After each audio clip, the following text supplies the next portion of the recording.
Well, it's been an amazing weekend, and we've had every announced candidate here except one. And I am pleased to tell you that the 45th President of the United States is in the House.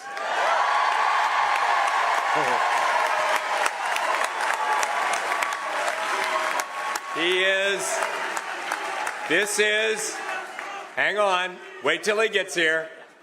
This is his 8th appearance at Road to Majority. He is no stranger to this stage. He has been a friend of this organization from its beginnings. And before he comes out, I want to direct you to a video that will show before he comes out on stage. Right now, the Conference Board probability of recession over the next 12 months is 99%. You know, the rapidly rising... you can see it on the sign. $5.69 a gallon. And prices will only go up. I'm going to digress slightly. Images like this show the chaotic withdrawal from Afghanistan in August 2021. We're ever going to unite Ukraine. I mean, excuse me, Iraq, Afghanistan. Ukraine is now a nation at war. A growing crisis at the southern border. Groups of hundreds waiting to cross. All right. God save the Queen, man.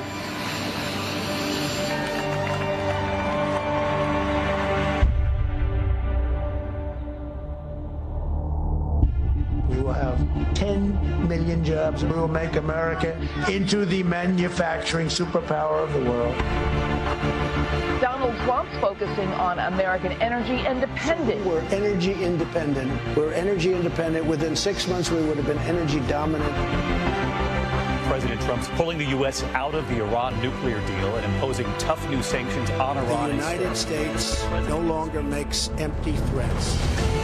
Pro-life advocates have described President Donald Trump as the most pro-life president in U.S. history. Every life brings love into this world. Every child brings joy to a family. I, Neil M. Gorsuch, do solemnly swear. I, Brett M. Kavanaugh, do solemnly swear.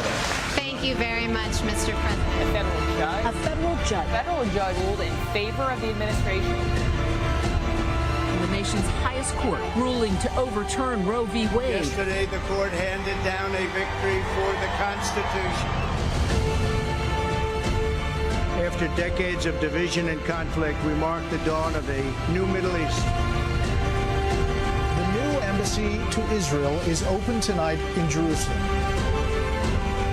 After being silenced by Facebook and Twitter from Donald Trump said he'll be launching his own social media platform. It's doing far better than I ever thought it could do. We will make America great again for all Americans, greater than ever before. Thank you, God bless you, and God bless America. Thank you. Thank you very much.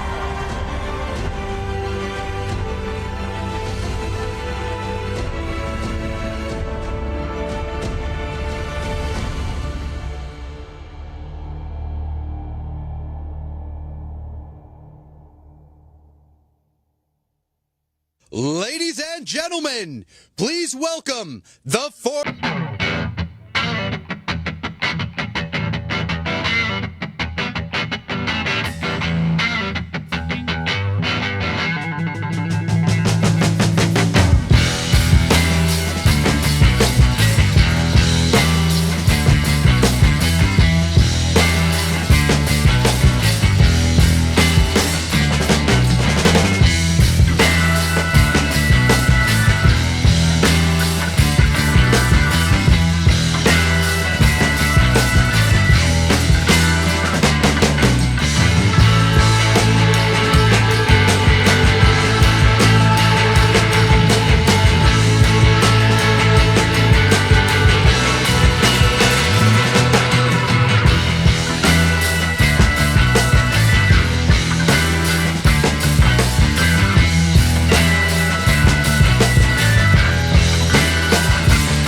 much, everybody. Thank you very much. My friends, thank you very much. Thank you very much. It's great to be back with so many proud American patriots who believe in God, family, and country. Thank you very much. This is a great group of people. And I want to thank a man of incredible commitment, vision, and devotion, Ralph Reed. And Ralph, I want to wish you a very happy birthday. Very interesting day to have a birthday, because a big decision came down 1 year ago today. So that's very interesting. That's very interesting, Ralph. Let me also recognize Faith and Freedom Coalition Executive Director Tim Head. Tim, thank you very much. Tim, wherever you may be. Thank you, Tim. Great job. As well as Senator Lindsey Graham. Lindsey, thank you very much. He's gotten very much more conservative, I have to tell you. Carrie Lake. Alveda King. Alveda, wherever you may be. Alveda. Frank Pavone. Frank, thank you very much. Thank you. Thank you very much. And congratulations as well to Richard Viguerie on receiving the Defender of Freedom Award, a big deal, and to Mike Huckabee, my friend, for a long time, long time, getting the Lifetime Achievement Award. I think he's better now than he was 20 years ago. You want to know the truth? I heard what he had to say, but he is not a good example of it. You're in great shape. Thanks, Mike, and thanks for being a friend. I also want to thank a great politician and a fantastic person running for governor of North Carolina. His endorsement yesterday was amazing, right? From North Carolina. Lieutenant Governor Mark Robinson.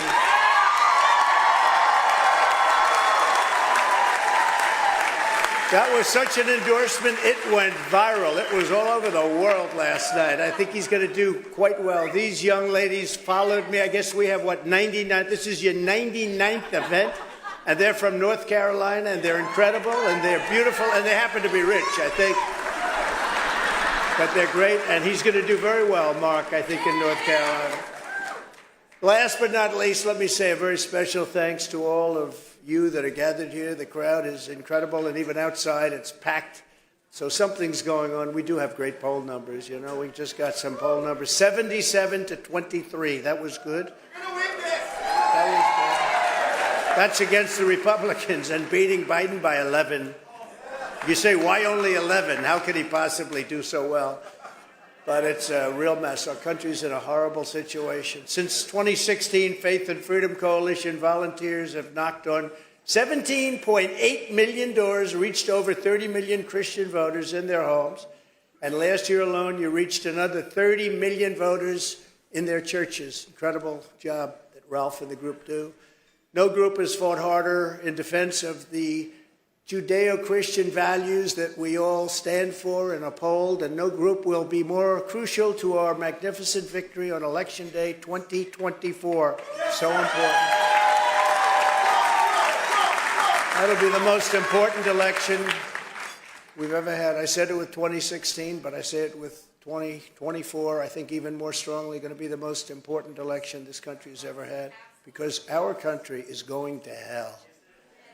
With your help, we're going to evict crooked Joe Biden from the White House, and we're going to take back our country, and we're going to make America great again.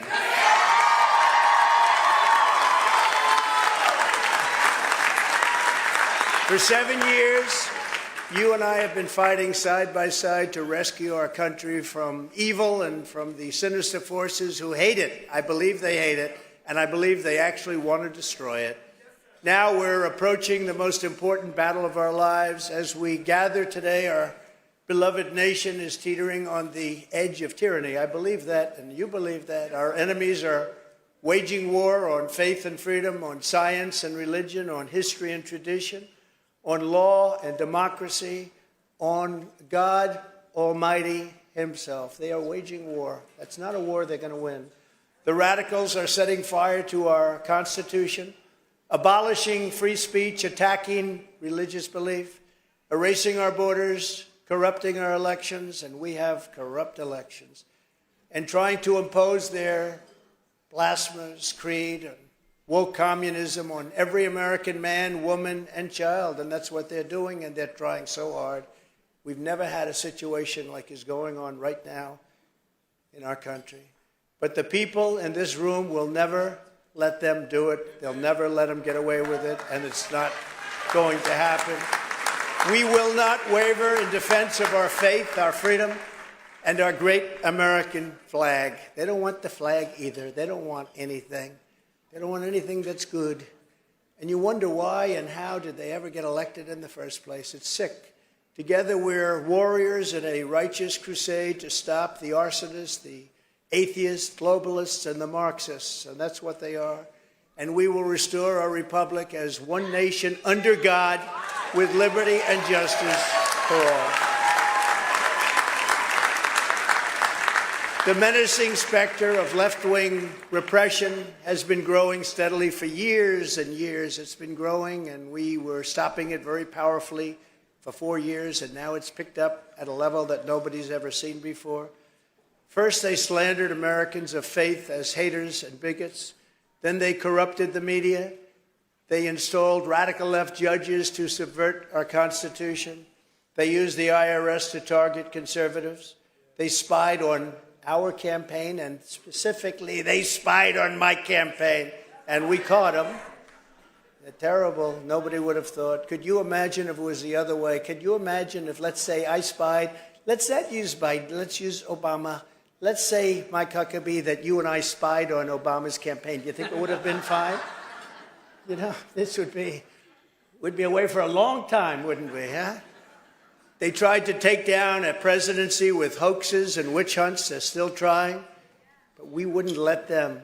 And now Joe Biden has weaponized law enforcement to interfere in our elections, the greatest abuse of power that I've seen and that most of you have seen in the history of our country. It's a hoax.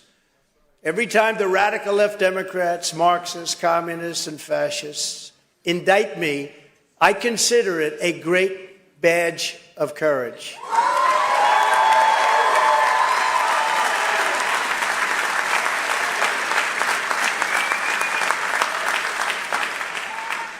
I'm being indicted for you, and I believe the you is more than 200 million people that love our country. They're out there, and they love our country. This is a continuation of the greatest witch hunt of all time, which has been fully exposed in the Durham report, the IG report by Inspector General Horowitz did a great job on that report, and by great writers, journalists, and pundits all over the world. And its primary purpose is exactly that, election interference. They want to interfere with the upcoming election. They want to demean, insult, do whatever is necessary to interfere. And as you know, the fake news doesn't report on all of the things that you're reading about and hearing about. You're hearing about things that you can't believe, bigger than Watergate, bigger than anything we've ever seen. And if you look at the New York Times, or if you look at the Washington Post, or the mainstream media of any kind, ABC, NBC, CBS, not a word of it, not a word, not even a little bit. They want to interfere with the fair and free election to a point where Joe Biden is willing to arrest his opponent, who is leading him in the polls by a very, very large number. They lie, they cheat, and they steal, and this is how low they've fallen in an attempt to win the 2024 election. And we're not going to let that happen. We're not letting it happen.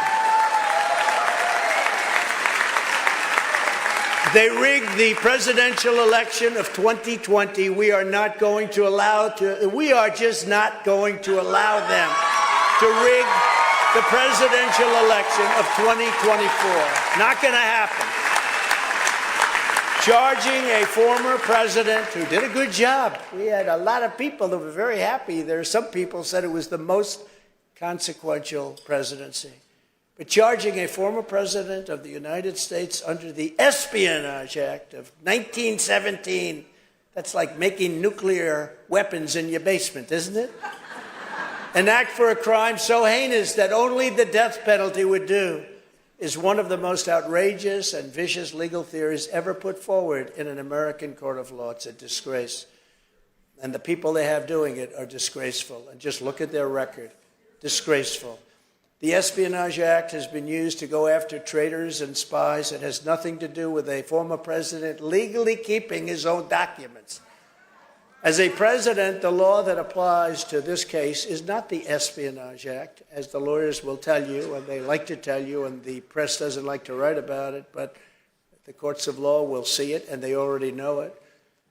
But the Presidential Records Act, which is not even mentioned in this ridiculous 44-page indictment of me. I didn't know about that. You know, when I graduated from the Wharton School of Finance, we didn't study being indicted, getting arrested, going to jail. We didn't know about that. They never taught us that. Under the Presidential Records Act, which is civil, not criminal, done in 1977, civil, I had every right to have these documents, personal belongings, in boxes. Joe Biden didn't.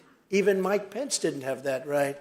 They weren't covered by the Presidential Records Act. I was, because I was president, but they weren't. But these scoundrels and thugs, they only come after me. They didn't go after the many, many other presidents that kept their documents. You know about it. Many, many others. If you look at the Bush family, if you look at even Jimmy Carter, and I say he's innocent. I say Jimmy Carter's innocent. But they went after me. They didn't go after anybody else. And they went after me criminally.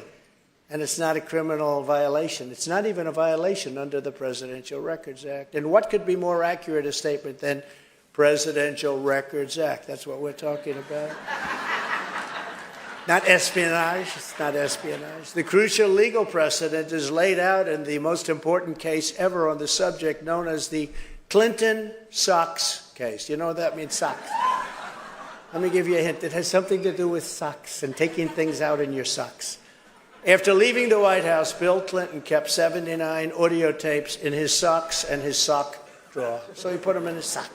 I didn't. I put mine in boxes outside of the White House, and the GSA picked them up and delivered them where they were supposed to be delivered. But they included in the Clinton discussions and the Clinton tapes a discussion of U.S. military involvement in Haiti. He can't get away from Haiti, can he? Right? He's done very well with Haiti.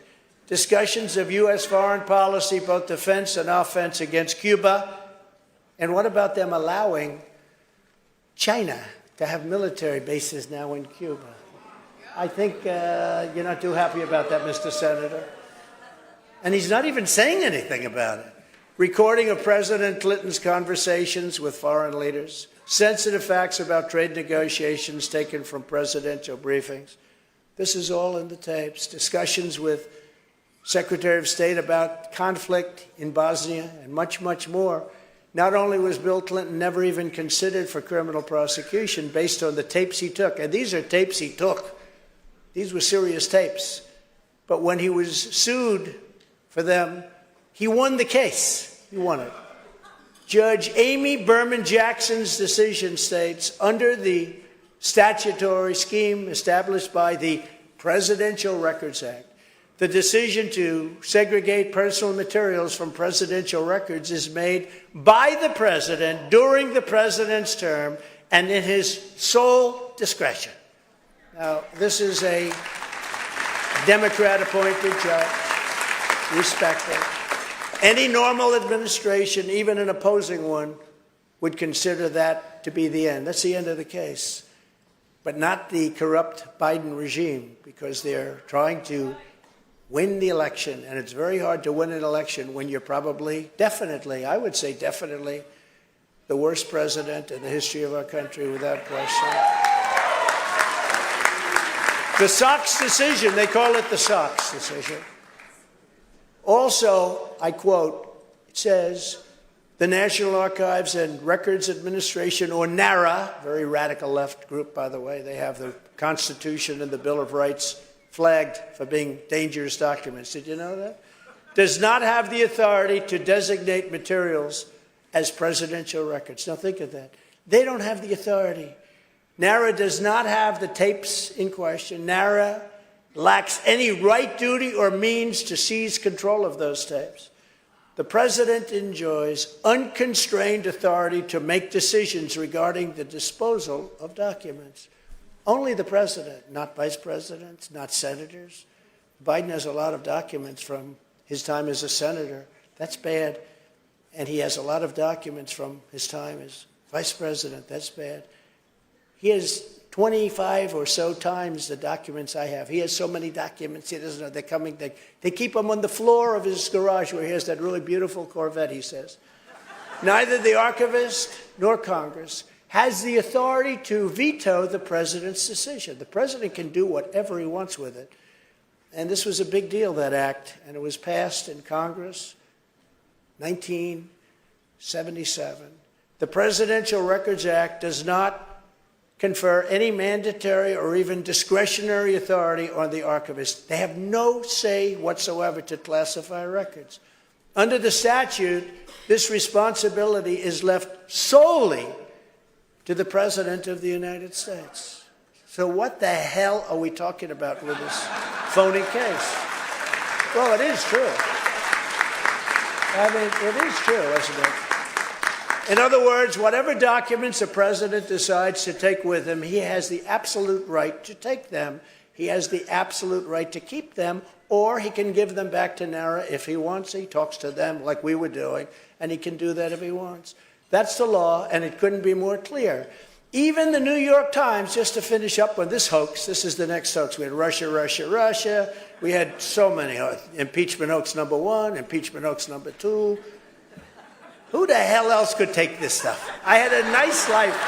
I had a nice, easy life.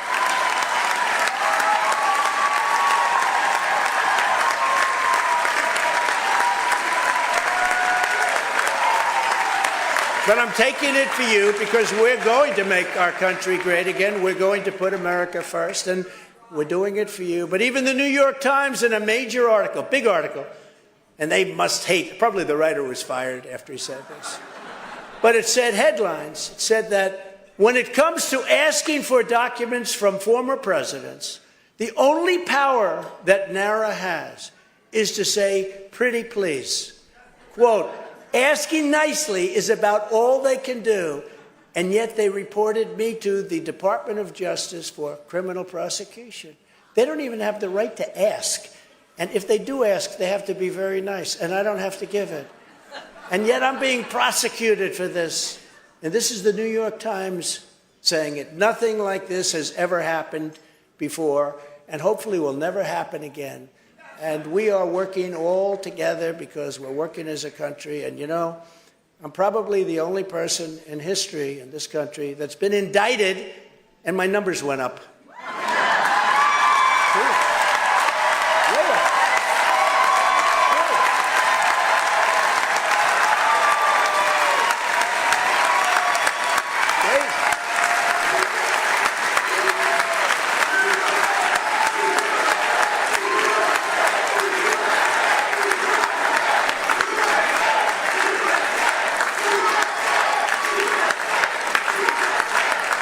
Thank you. So true. You see the numbers. We're blowing them all away. It's crazy. Usually when that happens, you announce, ladies and gentlemen, I'll be leaving office immediately. And I want to spend more time with my wife and family and fight for my innocence. With me, it's just like crazy. What a life I have. I have a crazy life. But you know what? We became president of the United States, and we together did something that nobody's, when you look at all of the things we did,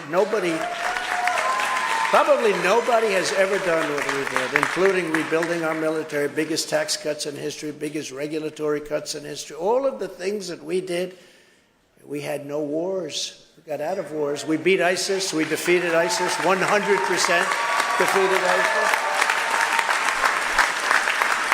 And got out of wars. And you would have never had Russia go into Ukraine. And you would have never had China. You would have never had China talking like they're talking right now about Taiwan. And you'd never have any words coming out of North Korea, Kim Jong-un, like what he's saying about the United States and our president. No, we had a much different time. They respected our country, and they respected your president. They really did respect your president. Joe Biden is the most corrupt president in the history of our country by far. Just 2 days ago, a very respected IRS whistleblower, used to be very much, you remember when the Democrats used to love whistleblowers? They don't like the whistleblowers now. Revealed that Crooked Joe sat in a room while his son Hunter messaged a Chinese Communist Party official and said to this Chinese Party official, I quote, I am sitting here with my father, and we would like to understand why the commitment made has not been fulfilled. This is cash he's talking about. Yeah. Tell the director, and it doesn't get reported in the newspapers, tell the director that I would like to resolve this now before it gets out of hand, and now means right now. It means tonight. You believe this? I didn't know he was that tough. And if I get a call or a text from anyone involved in this other than you, Zhang or the chairman, I will make certain that between the man sitting next to me, my father, right next to me, Pop, hi Pop, and every person he knows, you will regret not following my direction. Now, can you imagine the newspapers not reporting this? Not a word of it in any of them, mainstream. I'm sitting here waiting for the call, he said, with my father. I'm sitting here with my father waiting for the call. In other words, send us money. Within 10 days, the Bidens got $5.1 million from China for absolutely no reason. They got $5.1 million. In fact, they've taken tens of millions of dollars from China. And that's probably why maybe he's not complaining about the fact that they're building military bases in Cuba. Maybe that's the reason, I guess. Mike, what do you think? It's not even believable. This stuff isn't even believable. The worst part of the whole story is that the press doesn't want to report it because, you know, there was a time like 15 years ago, 10 years ago, you would have gotten a Pulitzer Prize. Of course, they've been totally discredited because they gave Pulitzer Prizes for the accurate and wonderful reporting on Russia, Russia, Russia. Then it turned out to be a hoax. I said, you have to withdraw the prizes. They said, well, we don't know that and we don't want to do that. We've never done that before. I said, that's okay. Do it or I'm suing you. They said, we're not going to do it. And I sued them. You know, we're in court over that. We want them to return the Pulitzer Prize.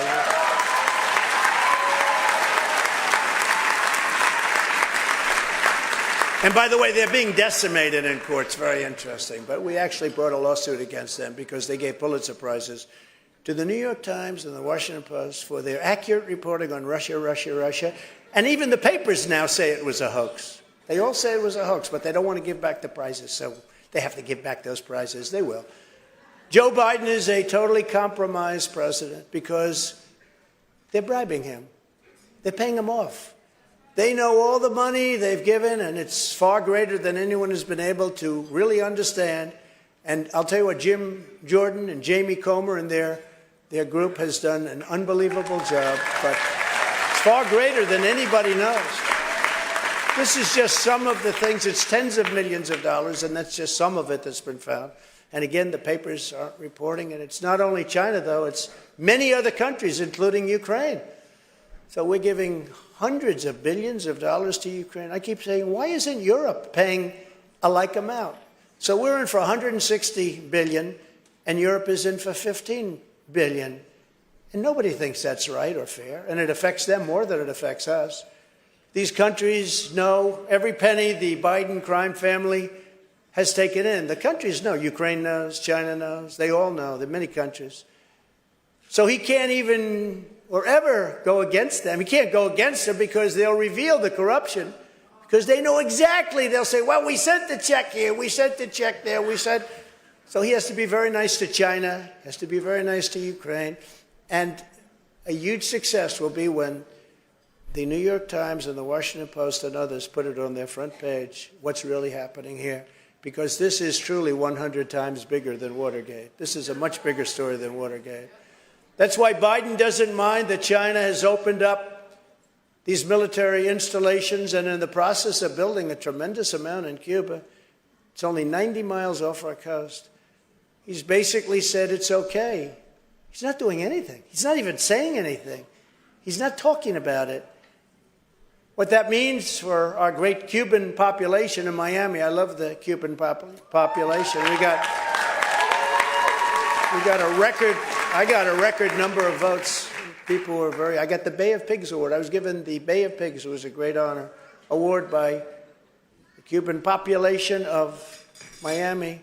But it means that this group of people in Miami that love Cuba, they want to get back there, they want to see their country, but it means for the rest of their lives they will never see Cuba again. It's gone because China's occupying Cuba right now. That means it's gone. And they were getting ready to make a big, if the election wasn't rigged, the Cuban thing would have been taken care of and people could have gone back and forth to Cuba. Cubans I'm talking about. They could have seen their family. They wouldn't have the problems that they have right now. He's given everything to Cuba and the dictator and dictators, and you know what that was. But it's incredible that this can be allowed to happen. So unless I get back in which case I will inform China that they have 48 hours to get any military and spy equipment out of Cuba.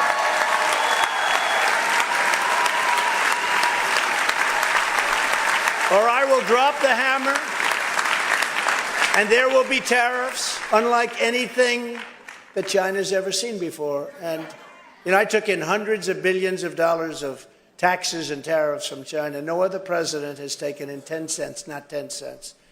Took in hundreds of billions, gave $28 billion to the farmers because they were mistreated by China. Who else does that? Who the hell else would do that? You tell me. They know. But he wants to do nothing because he can't. He's really bound to not do anything. Never forget, our enemies want to stop me because I'm the only one who can stop them. And I'm stopping them because of you. I didn't need this. I didn't need it. If these corrupt persecutions succeed, they will complete their takeover of this country and destroy your way of life forever. And that's where it's going. That's where it's going. It's a disgrace. They want to take away my freedom because I will never let them take away your freedom. It's very simple. They want to silence me because I will never let them silence you. And in the end, they're not after me, they're after you, and I just happen to be standing in their way. That's all it is. That's all it is. Very simple, actually. Ultimately, the radical left lunatics are coming after all of us because they know that our allegiance is not to them, our allegiance is to our country and to our Creator. And that's why under Biden, Christians are being persecuted like nothing this nation has ever seen before. I don't understand how people can vote, people of faith. And I'm not just talking about Christians, I'm talking about people of faith can vote for these Democrats. They've become monsters. They're fighting you all the way on religion. I watched Biden during debates when he could speak, and he was trying to say, oh, I love being a Catholic. You know what they're doing to Catholics right now? There's never been an assault on Catholics, the likes of which they're having right now, what they're having to go through. Biden's corrupt DOJ has targeted parents at school board meetings. They've sent SWAT teams to arrest pro-life activists. You know that. The FBI has been caught labeling devout Catholics as domestic terrorists and sending undercover spies into Catholic churches, just as it was in the old Soviet Union days. Pretty rough stuff. Who can believe this? And how can you, as Christians, how can the people in this room vote for them? They get 40%, 50%, 60% of a religious vote. How can they do that? And then they just go about trying to destroy religion. If you look at polls, you'll see religion, people of faith, but religion is going down in terms of importance and popularity. This is not a question of importance and popularity. This is a fact. We love God, and we want to protect ourselves. We want to protect the cherished position of believing in God. And I think one of the biggest problems this country has right now is that as religion does go in the wrong direction, because it's something for you to adhere to and to believe in. It's so good. It keeps you sane. It keeps you honest. It keeps you good. It keeps you kind. It makes you help other people. And they're trying to take that away from you. And I just don't understand, where do they get 30, 40, 50, 60% of the vote? It just doesn't make sense. Doesn't make sense. They lie. They lie about their positions. And you have to remember that. In 2024, you have to remember that. Protect your vote is the most important thing. But you have to remember that. And you do have to protect your vote. They want to destroy your religion, along with the fact that they obviously want to destroy your country. When you have open borders, when you have no voter ID, why do they not want voter ID? Because they want to cheat. Even the Democrats voted 82% in favor. Democrats, people that vote, Democrats voted 82% in favor of voter ID, but the politicians don't want it because they want to cheat. And with voter ID, it's very much harder to cheat. They're mean and they're very, very sick. They are mean and they are very sick. Over the next 16 months, our enemies will try harder than ever to divide us and to destroy us. The lies, abuse, and injustice that will come our way will be worse than ever before in the history of our country. To persevere, we must stand tall. We must stand strong. We have to be strong. We have to be stronger than ever before because they're coming at us.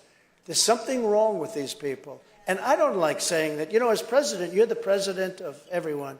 So I don't like saying that. But there is something wrong with these people, and we have to stand together, or we're not going to have a country anymore. The more they throw at us, the more united we must become.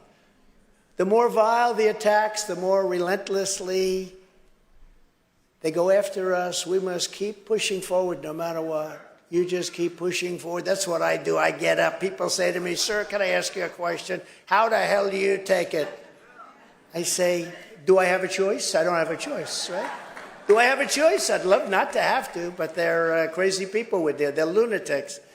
I've had the most successful business people in the country come up to me, a man who's one of the most successful, a vicious guy, very tough guy. I don't like him even. He thinks I'm his friend. I'm not, because he's a bad person. Unlike Governor Huckabee, who's a good person. He's actually tougher than this guy, but he's also a good person, the governor. But I tell you, he came up to me and he said, "Could I ask you one question? How do you get up in the morning? Every day they're coming at you with a different deal. I mean, it started with spying on your campaign. Then it went to the different impeachments and hoaxes and indictments. And how do you do it?" And I actually said to him, it's like it almost becomes a weapon of war. You have to fight these people and you have to beat them. We beat them now for 4 years and now afterwards. And by the way, if I weren't running right now, or if I was losing big in the polls instead of winning by the biggest numbers I've ever had, think of it, the biggest numbers I've ever had, not even close, they would stop in 2 minutes. I believe, although maybe the hatred is so great. Actually, Lindsay and Mike, I think the hatred's so great they probably wouldn't stop. I think they would keep going, right? In my case. Normally they would stop, but in my case, I think they'd probably keep on going. But if I didn't run, or if I would say, you know, I'm not going to run, or if my numbers were bad, where it looked like I wasn't going to make it, they wouldn't be focusing on me. They would focus on whoever was leading, and they would go after that person, male or female, just as viciously as they go after me. And that person would not be able to handle it. That's why you have no choice but to vote for Donald Trump.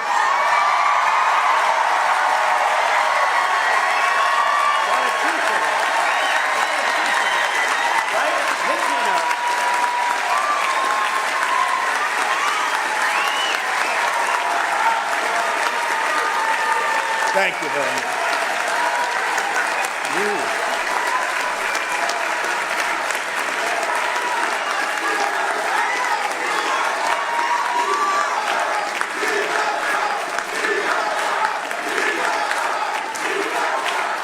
Thank you very much.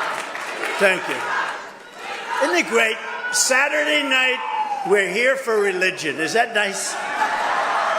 And what a job Ralph has done. But this isn't my campaign. This is our campaign. This has got to be our campaign. And with your help, we're going to see through this whole. We're going to see through it. We're going to take this job right to the finish, and we're going to have a country the likes of which we've never had before, better than ever. We're going to have it better than ever. No president has ever fought for Christians as hard as I have. And I will keep on fighting, and I'll fight hard until I'm back behind that desk in the Oval Office, the resolute guy. Resolute guy.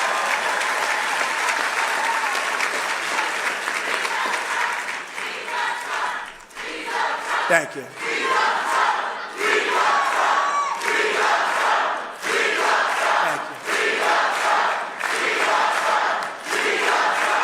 Thank you very much. Hey, Ralph. I have to ask Ralph a question. Were your other candidates treated this way? I don't think so. Actually, I saw one who was booed off the stage. He was booed off. I don't think they were treated.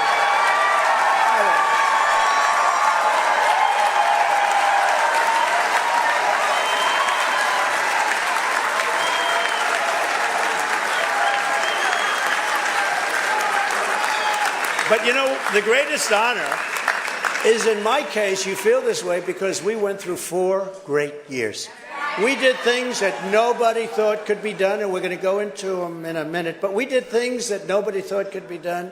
So when you do feel this way, I really feel good because that means you accepted and loved what we did in that 4 years. We did more than probably any, and many people say this, more than any president. We rebuilt our military. What we did is so incredible. We did it together. I did it because of you. I was helped by you, and we had your support, and it was amazing. So I'm very gratified to get that kind of support because in my case, it's not just words. You know, when I first came in, I said, I'm going to do this. I'm going to cut taxes, and I'm going to cut regulations, and I'm going to do all these things. And, you know, people would say, yeah, okay, it's just words because it's a politician. All of a sudden, I become a politician. I never had that moniker before, but all of a sudden, I become a politician. But I did all the things, but I actually did much more than I ever promised I'd do. So it makes me feel very good. We totally transformed the federal judiciary, appointing nearly 300 judges, a record, to interpret the law and the Constitution as written. I withstood vicious attacks to confirm 3 great Supreme Court justices, Neil Gorsuch, Brett Kavanaugh, and Amy Coney Barrett. And I just hope, because they're under tremendous assault and pressure. I mean, they are. Look, you know what? You see what's going on. In the sports world, they call it playing the ref. You know, they say horrible, horrible things, and some people change. A lot of them change, and we can't let that happen. I just hope that these justices who are brilliant and very good people, I hope they remain strong in the face of the harassment and intimidation that is coming their way and has come their way by the radical left lunatics. I just hope they can withstand it. I hope they don't go to the other side so they feel a little bit better about going out to dinner. That happens so often. With politicians it happens, but it happens with judges. And we hope that's not going to happen with them or any of our judges. Exactly 1 year ago today, those justices were the pivotal votes in the Supreme Court's landmark decision ending the constitutional atrocity known as Roe v. Wade.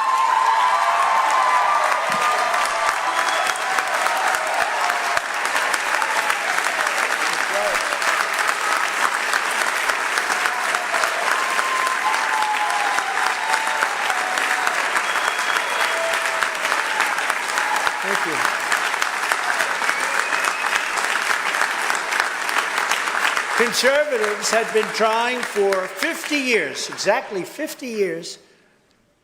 Amazing that today is the day. I don't know. Did you set this up on purpose? Was that done purposely? This is the day, 1 year. I mean, today is the birthday of that decision. Did you do that? I mean, it wasn't just by a fluke, right? I assume you did. Whether you did or not, this is the birthday, so it was pretty good. And Ralph's birthday, too. That was set up, too. Something strange is going on here. You know what they'll say? It's Trump's fault. It's Trump's fault. But I got it done, and nobody thought it was even a possibility. They've been fighting. Good people, strong people, smart people have been fighting for 50 years, and it never even came close to getting done. I don't believe they've ever even taken a vote. I mean, never even came close. It was something that wasn't going to happen. I got it done. I get a kick out of these candidates and even the other side. Well, I don't know. I think I'm more pro-life. I'm this. And somebody stood up, a woman stood up and said, this guy ended Roe v. Wade. How the hell can you go against him? And I sort of said that myself, actually. But I'm proud to be the most pro-life president in American history.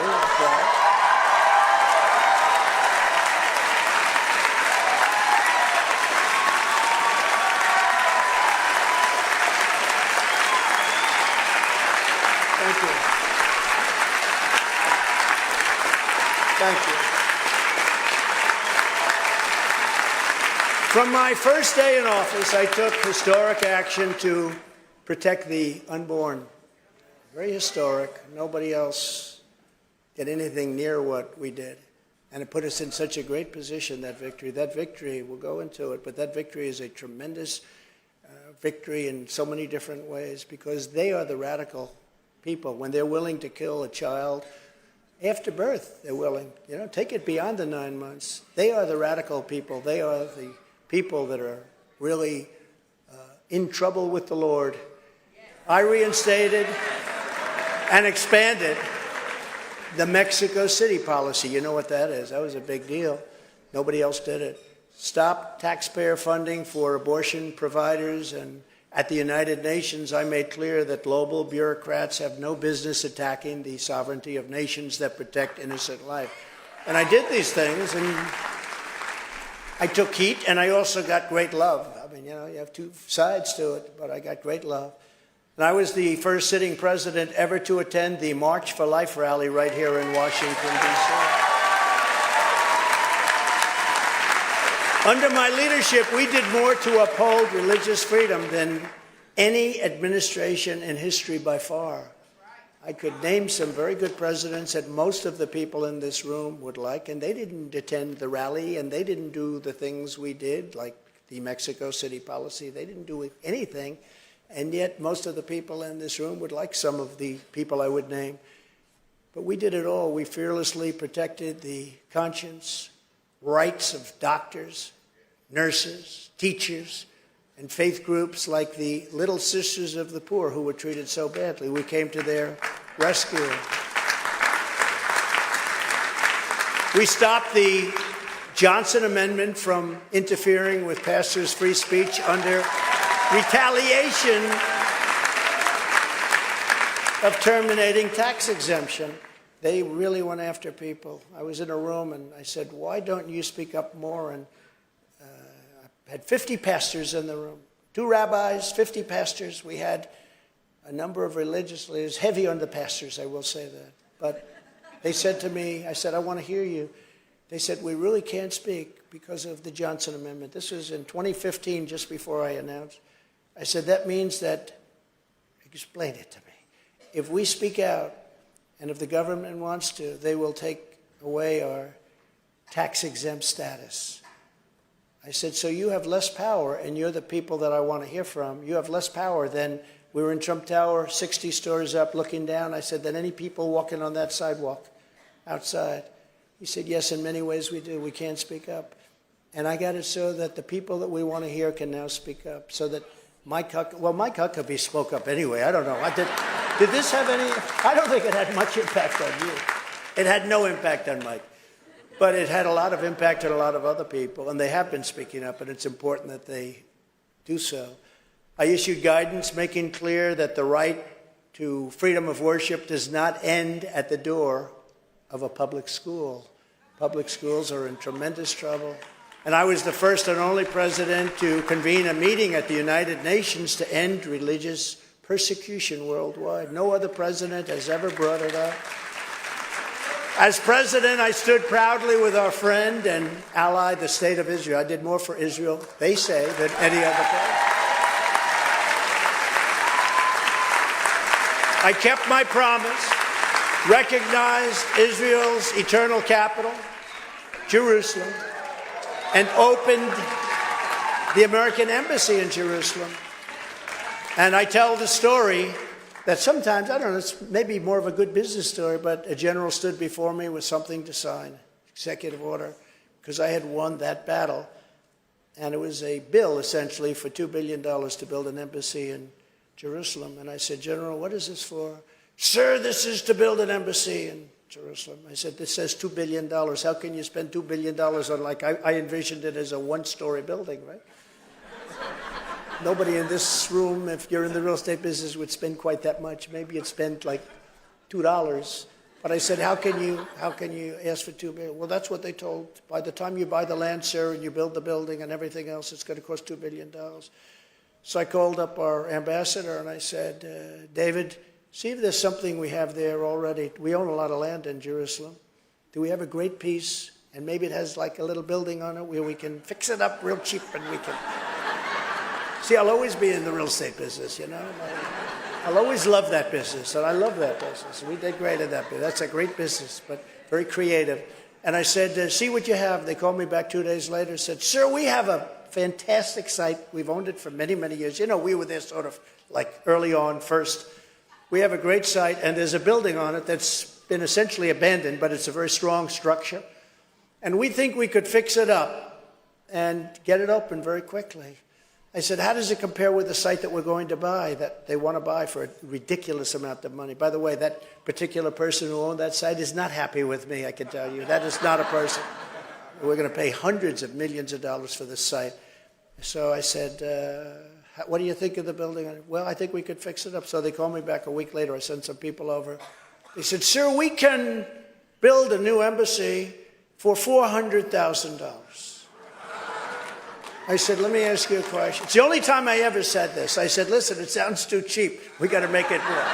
No, it actually sounded, I never did that. Usually I'll say, make it $200,000. I said, we got to make it more. It doesn't sound right. But a friend of mine in a big building in Manhattan has beautiful white stone, beautiful beige and white stone opposite his elevator bank. And every time I go into that building, he says, now he says President, but he used to say, Donald, look at the stone. It's so beautiful. And after saying it to me like 12 times, I said, what is it? He said, it's Jerusalem stone. It's so beautiful, very, very expensive. He's a very rich guy. He talks about the cost of stone, right? That's why he's rich, I guess, right? When you think. But he said, it's so beautiful, and I'm so proud of it. Jerusalem stone. So now I'm sitting here talking about building something in Jerusalem, and we're going to do a renovation of an existing building. And I said, listen, can we wrap that building in Jerusalem stone? Is it expensive? They said, absolutely not. We're in Jerusalem. We can buy it for free. So the whole building is made out of Jerusalem stone. Isn't that great? Sort of good. A little business story. But I did something else. And we got it built. You know, that thing would have never been built, the $2 billion building. It would have been years and years and years. And you might not have, they probably would have ended the whole concept of even moving the embassy to Jerusalem. It would have. So we got it built. And there's no reason to do any better because it's really a beautiful embassy, one of our nicest embassies, I think. But someday they'll come along and say, let's waste billions of dollars and do it the way we originally planned. But it's a great embassy, and was very proud to do it. But we did something else that they weren't even asking for. The most pro-Israel people weren't even asking. I recognized Israeli sovereignty over the Golan Heights. And that has been going on. And that has been going on for 51 years. They've been trying to get that. People would fly in, fly out. They'd have meetings every 2 years. People would fly in, talk about it, fly out. I brought some people that truly knew Israel and understand Israel. I said, explain Golan Heights to me. You have 5 minutes or less. And they did it in about 3 minutes. But they talked about the importance. They talked about the height, the visibility, the military protection, all of the different things. And I approved it. And nobody even asked for it because they thought that was too far-fetched. But I got Golan Heights approved for Israel. And nobody talks about that one, but that was a big one. And then the biggest of all, but this administration has totally blown it. I pulled out of the horrible, horrible, one-sided, miserable Iran nuclear deal, which was expiring just about now anyway. And they were ready, had the election gone the way it should have gone, they were ready to make any deal with me. And as you know, I said to China, you can't buy. If you buy, we're not going to do business with you. Okay, we won't buy. No oil from Iran. Nobody was buying oil. They were ready to make a deal. We would have made a great deal for everybody. They would have been terrific. We all would have, they were dying to make a deal. And then when that tragedy turned out, the world's most corrupt election, when that tragedy turned out, what happened is everybody started buying oil from Iran, and Iran now is very rich. And instead of having a great negotiating position, we have a terrible negotiating position. And they're actually trying to make a deal that was worse than the first one. The first one was horrible. The first one was a short-term deal. I mean, it wasn't like it was for 50 years or 100 years. It would be expiring just about now. So, and that was a license for them to make nuclear weapons. And you cannot let Iran have a nuclear weapon. You cannot let it happen because bad things will happen if that happens. But I got that approved. That was the biggest of all. That was bigger than Jerusalem. That was bigger than the Golan Heights. I always considered that to be the biggest. But unfortunately, they took that deal and didn't do anything. Iran was they were dying to make a deal, and they didn't do anything with it. And then, of course, we did the Abraham Accords, which would have been, I mean, something incredible. Something incredible. So we took care of Israel like no president has ever. In fact, they said if I ran for prime minister of Israel, I'd get 99% of the votes. I'm thinking about doing that. We delivered the largest tax cuts and regulatory cuts on record in the history of our country. And we built the greatest economy in the history of the world. There's never been an economy like the economy we had. More jobs, more everything that we've ever had before. We achieved energy independence, and we're ready to be energy dominant. We were going to supply oil to all over Europe, everywhere. I was the one that brought up Nord Stream 2. You remember that. Nobody ever heard of Nord Stream 2. I said to Germany, Angela Merkel, I said, you can't make that deal. If you make that deal, that means you're going to be subservient to Russia. She said, no, Donald, this will be wonderful. It didn't turn out to be too good for them. Then gas prices, when I was in office, reached low numbers like $1.87 a gallon and even less. Think of that. Now they go to 5, 6, 7, 8, 9. And it hasn't stopped. Wait till you see what's going to be happening over the next 2 years. We created the most secure border in U.S. history, built nearly 500 miles of border wall, which was so helpful. Got Mexico to give us 28,000 soldiers free of charge. I said, look, if you're not going to give them free, I'm going to have to tariff all of the cars that you're building. Because, you know, they took those car companies out of Detroit and other places, and they now build 32% of our cars that are built in Mexico. I said, I'm going to put tariffs on if you don't give us the soldiers. And they said, we would love to give you the soldiers. It would be... We had the Remain in Mexico. That's for all the people that are pouring in. And I believe the number is going to be, Lindsay, 15 million people by the end of this year. And they come out of mental institutions. They come out of jails. They come out of insane asylum, which is a stronger word. They said, don't use those words, sir. They're nasty. But insane asylums, very sick people. And terrorists are being poured into our country like never before. And I also terminated the ridiculous catch and release. The ridiculous. You catch the people and you release them in our country, okay? Now with Biden, basically that's what they do. But we caught the people and we released them outside of our country. I fully rebuilt the U.S. military, created Space Force, and defeated ISIS and brought our troops back home.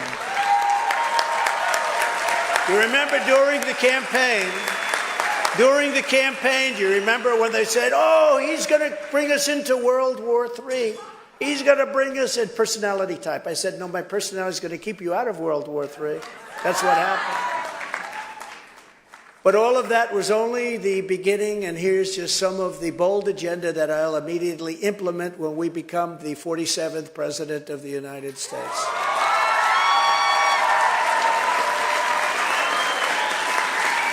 And I'll work with the people here and a lot of other people in Washington right now, because I just rode through Washington, and it doesn't look like it used to look with me. They have fences around their parks. They have tents up all over the place, tents. This is the capital. This is the most important thing. Think of this, the capital of our country. It's got papers all over the streets. The sidewalks are filthy dirty. I used to drive by and I'd be screaming over the phone, get those sidewalks clean, get this, get that. You got to get the tents down. You can't have the tents. You know, once those tents form, once you leave 4 or 5 of them, there was a group of 4 or 5, and I told Secret Service, you got to get over it. We got to take it down immediately, because once that happens, you have 10, then you have 20, then you have hundreds. And what's happened to this city since I've been gone is, it's so sad. It's so dirty and filthy, and people are stopping coming. And that's true in a lot of other cities, too. You look at Chicago, you look at San Francisco, look at New York, what's going on. All Democrat-run. But it was so sad to see. I look forward to coming here, but it was a very sad trip between the airplane and here because I'm looking at something that I don't even recognize. It's so dirty, and it shouldn't be that way. It's a great place, and it shouldn't be that way. When I get back into the Oval Office, I will totally obliterate the deep state.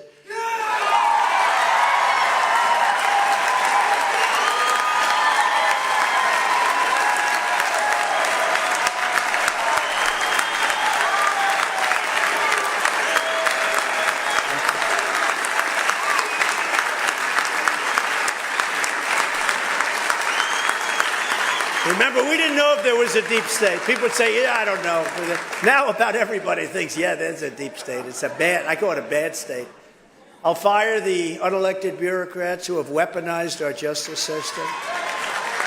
And they have weaponized. And we'll create the Truth and Reconciliation Commission to declassify and publish all documents on deep state spying. They spy on so much. Censorship, corruption, including all of that on Christians. The Christians have been under siege under this administration. Just please remember that. Please remember that when they tell you about how much they love you. They don't love you at all. They don't love you at all. Never again will federal law enforcement be used to target religious believers. And hopefully never again will it be used to target opponents in an election. Because that's what they're doing. Americans of faith are not a threat to our country. Americans of faith are the soul of our country. And when I'm back in the White House, I will once again appoint rock-solid conservative judges and the mold of justices like Antonin Scalia and the great Clarence Thomas, who really they are going after right now very unfairly. You read that, sir, very unfairly. And before Election Day 2024, I will again release the full list of names from which I will select my appointments to the United States Supreme Court. I did that last time, and it had a big impact. To stop the Marxist, and they are indeed Marxist, or worse, fascist, Marxist, prosecutors who release rapists and murderers while persecuting conservatives and people of religion, I will direct a completely overhauled DOJ to investigate every radical DA in America, AG in America, for their illegal racist and reverse enforcement of the law. These are bad people. And they're being run by the DOJ, just in case you have any questions. In New York, where they go after me, never had a problem. All of a sudden, I get a DA who's after me. Brag. But you know what they did? They put people from the DOJ into the DA's office. Can you believe it? I don't even think that's legal, they say. But I have DOJ prosecutors in there telling them how to go about it. But they haven't done a very good job because they have no case. To deter illegal immigration coming from jails and these mental institutions that I've told you about, all of the terrorists we're infiltrating, and they're infiltrating our country like never before in the history of our country. I don't think any country in the world has gone through this. And I always say, even a third world country wouldn't allow people in like this. They would stand there with sticks and stones. They wouldn't allow it to happen. One thing, nobody's been able to tell me why this is a good thing. Why is it a good thing? It's not good politically. Now, they all say, oh, no, they'll go and they'll vote. Well, first of all, we're doing very well with Hispanics, and large numbers are Hispanics. But even more so, they don't need people because they cheat so much on the voting, they don't need. But if you think about their policies, open borders, high taxes, high interest rates, no voter ID, bad military, woke military, all these things, you can't win on policy unless you cheat. Just think about it. How can you win on any of those things? Does anybody really, I don't care, give me the most liberal person, does anybody who's liberal or anything else want people to march and steam into our country and just come into our country? We have no checks, no balances. We have no idea who they are. And they do. They come from prisons and mental institutions, many of them. The mental institutions and the prisons in countries all over the world are being emptied out into the United States of America right now. Now, how the hell is that good politics? I don't understand it. And yet, they get votes. They get votes. Somebody someday will explain it, or maybe people just don't know. That's why I say it as many times as I can, because nobody can want that to happen. I've already announced that I will sign on day one an executive order ending automatic citizenship for the children of illegal aliens. You have to do that. We're the only country in the world that does it. If you literally set a foot in the sand across the border, your child is called welcome to being an American citizen. It's so unfair to our country. In addition, here are some of the other actions I'll take to restore the border of the United States and to make it safe again. We had the most successful and strongest border in American history, and to get it back, I will immediately reinstate all of the incredibly successful border policies of the Trump administration, including our Safe Third agreements, which you know what that means. Remain in Mexico, that's pretty obvious what that means. Our asylum bans, we didn't let a lot of bad people in. We will complete even more border wall. We built the border wall, and then we were going to add another 200 miles. And that's when I knew they actually wanted, because in 3 weeks they could have had it completed. And they not only didn't complete it, they took the gates, the fences, and the walls, and they moved it to other parts of the country so that nobody could get to it. And I said, you know, they must really want to have open borders, because we added in certain areas, it's a little like water coming through, right? And you have certain areas that you learn when the wall is up. So we were closing up those areas, would have been just incredible. And they didn't want that to happen. They actually took it. Texas wanted to buy it from the federal government. They said, we don't sell it. We wouldn't sell it to you under any circumstances. So that's when I realized for the first time that they were actually serious, that they want totally open borders, which is absolutely insane. And we're going to restore the prosecution policy, which saw a record number of prosecutions of illegal aliens who had to leave the country. We had to get them out. Sometimes they were so evil, so bad, that would put them in prisons in our own country because they have a tendency to come back. But they weren't able to come back because we had a very strong border. Drugs now are, think of this number. We did very well in drugs. Not well enough, by the way. Nobody does well enough until they're gone, because I believe we're going to lose 350,000 people this year and destroy families all over our country. It's like an invasion. But drugs now are 12 times higher than they were just 2.5, 3 years ago. 12 times higher. They're pouring in. Fentanyl is pouring in. President Xi and I had a deal. He was going to make it criminal to make fentanyl in China. There'd be no more fentanyl coming from China. When I didn't win the election, meaning I won it, but when it was rigged, when the election took place, he said, well, I don't have to go by that deal anymore. He didn't want that deal. But it's made much of it in China, and it flows through the border. We want people to come into our country, but we want them to come into our country legally. We want people to come in. We want them to come in legally. And furthermore, I'll fully implement Title 42 across the entire southern border based on all of the diseases that illegal aliens are bringing in. It's unbelievable that even the judge in the case said, do you know what you're doing? Because the Biden administration wanted it terminated. And the judge wouldn't do it, but it terminated itself. Judge can't do anything about that. Judge said, you know what you're doing by asking for this? And we will have to do rapid deportation of all of these border crossers. But we have people that are very seriously ill with contagious diseases, and they're pouring into our country along with all of the rest.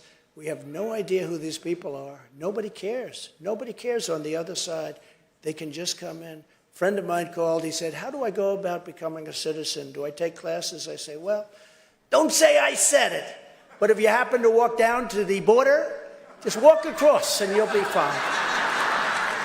You know, it takes some people 10, 12 years. They go take tests. It's a beautiful thing to watch. And they love the country so much, and yet others just walk across the border. I'll also use Title 42 to end the child trafficking crisis by returning all trafficked children to their families in their home countries immediately. Horrible. Horrible. And I'll shift massive portions of the existing federal law enforcement apparatus to immigration enforcements, including parts of the DEA, ATF, FBI, and Homeland Security investigators. We're going to move them around. I will issue a policy directive making clear that a core national defense mission is to protect American sovereignty, and therefore we must use any and all resources necessary to stop this incredible invasion. It's an invasion, including moving thousands of troops currently stationed overseas and elsewhere to our own southern border. Following the Eisenhower model, I don't know if you know this, but Eisenhower was very strong on the border. We will carry out the largest domestic deportation operation in American history, and we're going to get the bad ones out quickly. We got a lot of real bad ones. You know, these countries are very smart. I got to know all of the heads of the countries. They're very smart, very streetwise, and they don't let their good people come. They send the people in the caravans that they don't want, even if they're not officially criminals, if they're not officially bad people, as we say, or people with serious medical problems. They want their people to stay in their countries. They don't want them to leave. And they organize many of the caravans. The people, the heads of the countries organize these caravans, and they come right into the United States now. We stopped them. We stopped them cold, but they come right into the United States now. I will invoke the Alien Enemies Act, something people didn't even know we had, to remove all known or suspected gang members, drug dealers, or cartel members from the United States, ending the scourge of illegal alien gang violence once and for all. We were very tough on MS-13, the gang members. They don't like me at all. They don't like me too much. We will destroy the cartels, including by deploying U.S. Navy to impose a full naval embargo to close the waters of our region, because the land will be closed up, and to all smugglers and traffickers. And they traffic mostly in women, just in case you didn't know that. It's mostly women, not children, not men. It's mostly in women. It's a horrible thing. It sounds like almost a prehistoric thing, but it's not. It's very modern. And what's made it so bad is the internet. It's like a big, huge business, but they traffic mostly in women. During my administration, we also took extraordinary steps to improve vetting for legal entry to keep criminals, thugs, and terrorists the hell out of our country. We strengthened the citizenship test by a lot. We stripped citizenship from those who threatened our security as a nation. We did social media vetting and created the first ever national vetting center. It's very successful. We found laws that had never been used before, and we use them now, because not easy to go through Congress, but there are so many laws. We used many of them, and very successful, including the right to tariff by the president, because, again, China paid us and other countries paid us hundreds of billions of dollars, and it saved our businesses, too, made them competitive. Today, I'm announcing a new plan to protect the integrity of our immigration system. Federal law prohibits the entry of communists and totalitarians into the United States.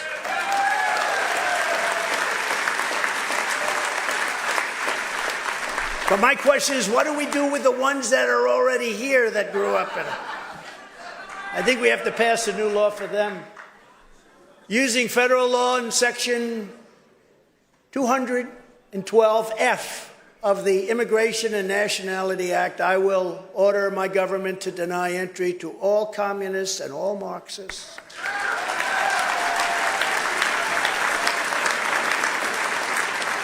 Those who come to and join our country must love our country. We want them to love our country. We don't want them when they want to destroy our country. Welcome to America. We want to destroy your country. Thank you very much. So we're going to keep foreign Christian-hating communists, Marxists, and socialists out of America. We're keeping them out of America. When I was president, the world was stable and calm because America was respected and strong. Now, as we see in Russia and all of these other places, this whole world is on fire. This world is on fire.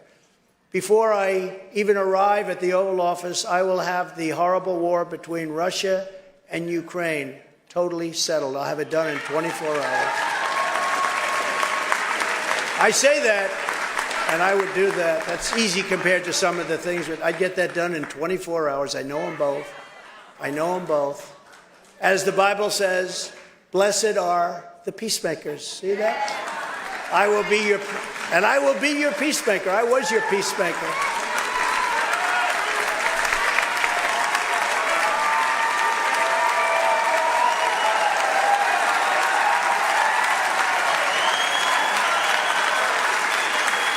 Oh, that's great. Blessed are the peacemakers.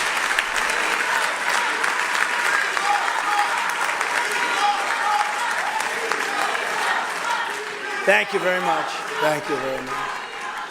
But it's so true, the peacemakers. I will stop Joe Biden's inflation nightmare, save the U.S. economy, and I will always protect Medicare and Social Security, which for some very bad politicians, it's under siege. I don't know if you know that. It's under siege by people that tried to do it before. I won't mention names. As your president, I will continue to stand proudly for pro-life policies, just as I did for 4 strong years. And we cannot, in this room, and Republicans, but the people in this room, we cannot be afraid to take on the Democrat extremists. We can't be afraid.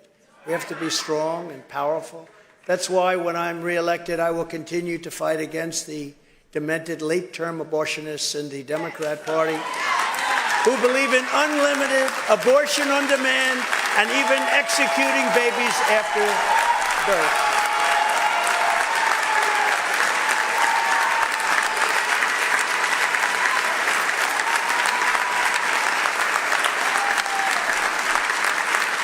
These are very troubled people, and the American public is on our side by overwhelming margins. You know, the politicians are going to have to learn to talk about this issue because they are the radicals. We're not the radicals. When you kill a baby after 4 months, 6 months, 8 months, 9 months, remember the governor of Virginia? He said, yes, the baby is born, you lay the baby aside, and then you make a determination as to what you do with the babies. In other words, he would kill the baby after, and you have many, they believe in that. That's what they want. They are the radical extremists. We're not the radical extremists.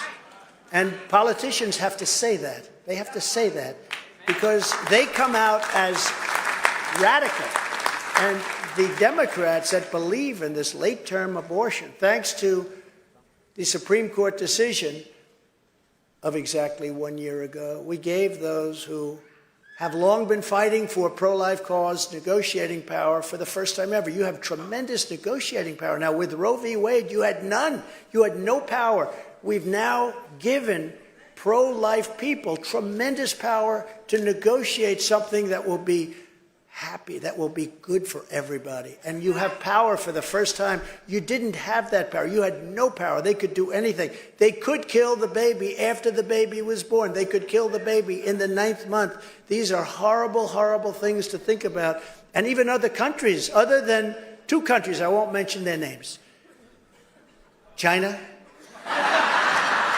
and North Korea. They have very strong limits. But I believe the greatest progress for pro-life is now being made in the states where everyone wanted to be. That's one of the reasons they wanted Roe v. Wade terminated, is to bring it back into the states where a lot of people feel strongly it should be and where legal scholars feel very strongly it should be, with the 3 exceptions that I support and Ronald Reagan before me supported for rape, incest, and for the life of the mother. A lot of people are more and more coming into that fold, and it's something you have to very consider. You have to go with your heart. You have to go with your mind. You have to make that decision. But the 3 exceptions, and Ronald Reagan was there a long time ago, and I got through 2 very successful campaigns. Actually, my second campaign was much more successful. I got 12 million more votes, so I don't know. I wonder what happened. However, there, of course, remains a vital role for the federal government in protecting unborn life. And it's very important. And I propose for you tonight, just as I did when I said that we will win the Supreme Court decision on abortion. Remember, I said that during my campaign. Everyone said, that's not going to happen. Nobody thought that was going to happen. But I will fight for you like no president has ever fought before. We'll get something done for the country. We're going to be for the country. We will defeat the radical Democrat policy of extreme late-term abortion, and we will bring everybody together to protect our precious unborn babies in a very, very big way. And now you have the power to do it because we terminated Roe v. Wade. Every child born and unborn is a sacred gift from God.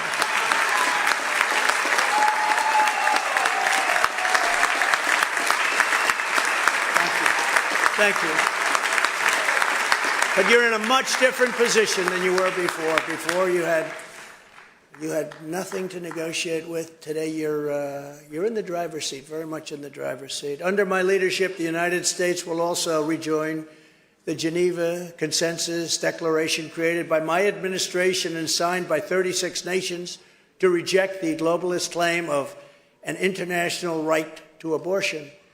This declaration affirms the family as the foundation of a good and great society and states that every human being has the inherent right to life.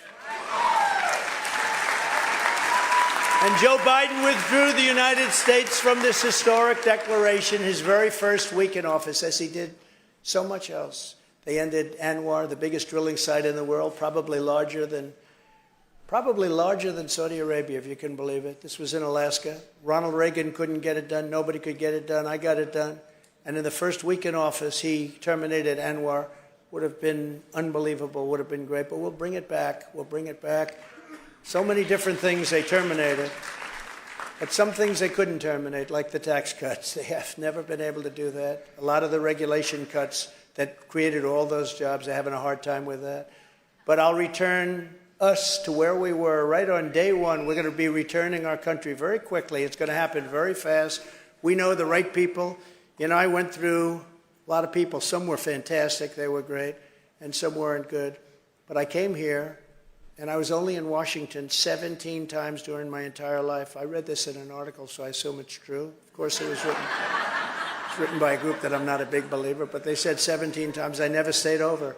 And I wasn't a part of Washington society, so I had to rely on people for recommendations. And many of them were good. Look, we rebuilt our military. We did so many incredible things, the tax cuts, the regulation cuts. We had great people, but we had some people that I wouldn't have chosen if given a second shot. We had weak people. We had stupid people. We had people that had no leadership ability. We had some very bad people. We had some very great people that I'd use again in a heartbeat. Look at all the things we did. We did that because of great people. But now I know everybody. I know people. I don't have to rely on some rhino saying, why don't you give us this one to head intelligence? How about this guy to head intelligence, sir? You know, you had to rely on some rhinos that you don't want to rely on anymore. But you really learn, and you have to learn fast if you got some problems.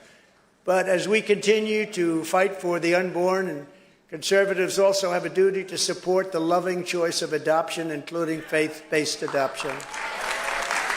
That's why, as part of extending the Trump tax cuts, you know, we're going to have to, the time is coming up, we're going to have to extend that. I will ask Congress to expand the adoption tax credit. We'll do that because a lot of people have been adopting, and that's a great thing. Another top priority will be to expel the communists and these terrible people that have taken over our education system, when you look. I will immediately sign a new executive order to cut federal funding for any school pushing critical race theory, transgender insanity, and other inappropriate racial, sexual, or political content on our children.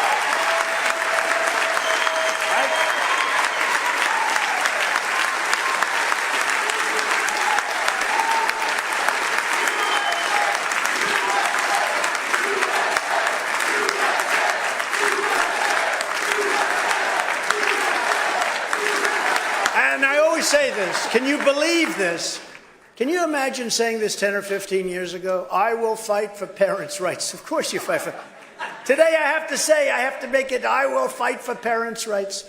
Of course you fight for parents' rights. Who would ever think you have to say that as a politician or as a person at a microphone? Including the right to send your child to the public, private, charter, or religious school of your choice. At the same time, I refuse to abandon our public school system to these lunatics because what's happening there is terrible. That's why I will fight for the direct election of school principals by the parents of the school. If any principal is not getting the job done, the parents should be able to vote to fire them immediately and to select someone who will.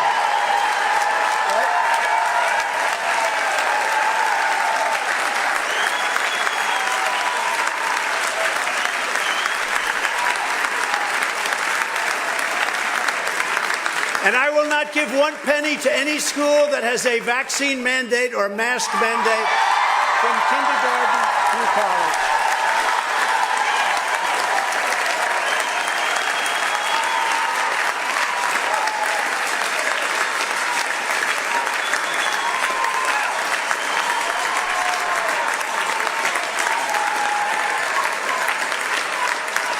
And something else I find hard to believe that I have to even say, it's so ridiculous. It's so horrible and so ridiculous. I will keep men out of women's sports.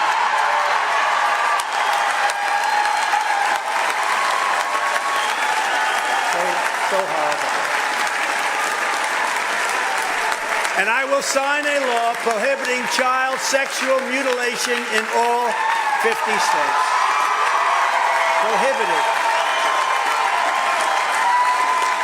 And on day one, I will reinstate the Trump ban on transgenders in the military. We had it banned. Because our warriors should be focused on crushing American enemies, on being strong, on having the image of being strong. They have to be powerful. They have to be strong, especially when you see what's happening in the world today. Not catering to radical gender ideology. So you know I had this in the military. And a lot of the generals that I dealt with, the real generals, the good ones, the generals that weren't involved in the worst, most embarrassing day of our lives as a country. And that was the removal of our military from Afghanistan before our American citizens were taken out, before our soldiers were protected, leaving $85 billion worth of brand new Trump equipment. I bought it all, brand new, beautiful.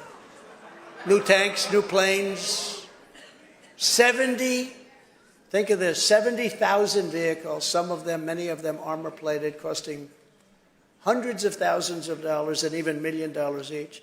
700,000 rifles, guns, and that type of equipment. And now Afghanistan is the second or third largest seller of military equipment in the world because they don't need 700,000 rifles, do they? The best equipment, the finest equipment, the night goggles that they have are better than ours, brand new, not even taken out of the box. Now they fight at night because they never did. They couldn't see. Now they see very nicely. But as you know, in the military, you're not allowed to take virtually any drugs. You're not allowed to take drugs. You take an aspirin, you have a problem. And to have this operation, you have massive amounts of drugs required on a daily basis. Massive, massive amounts of drugs. Furthermore, I will ban all taxpayer funding for sex or gender transitions at any age.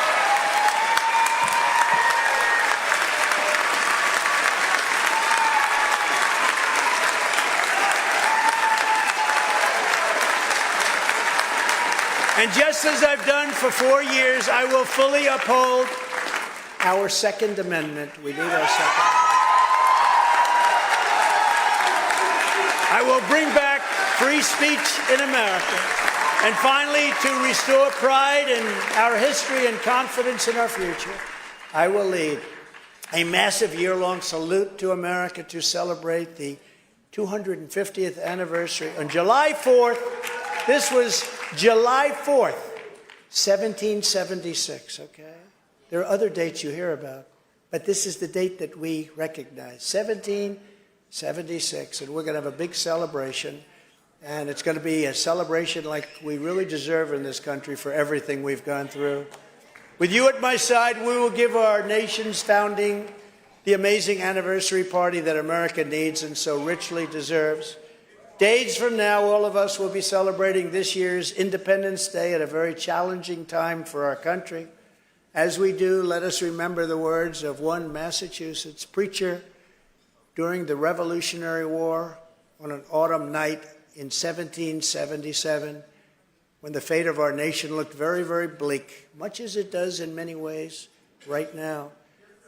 Be of good courage, he urged the patriots in the pews, because the cause of American independence is a glorious, glorious cause. Today, we are a nation in decline, and it is because of our corrupt and inept leadership and the power of modern-day weaponry. It's so powerful, so horrible. It's so horrible. The levels of power, you've never seen anything like it. Shouldn't even be discussed. It wasn't talked about very much during my term. I didn't want to have anyone talking about it, but the level of power of modern-day weaponry is horrible. It's the most dangerous period in the history of our country. It's time for us, because of all of this, so scary. We have leaders that don't have a clue. We have leaders that have no idea what they're doing. They have no idea. We have leaders that are totally corrupt. These are corrupt people. It's time for us to keep our faith, our unity, and our resolve. We must be strong like never before. We must be unstoppable. Together we will take on the communists and the Marxists and the fascists and the globalists and the fake news media, which is just as bad as all of them. And we have to take on crooked Joe Biden and the worst administration in the history of this country. And propelled by the spirit of July 4th, 1776, we will win a righteous and resounding victory on November 5th, 2024, and we will make America great again, greater than ever before. Thank you all very much. God bless you. God bless you. Thank you very much. Thank you. Thank you very much.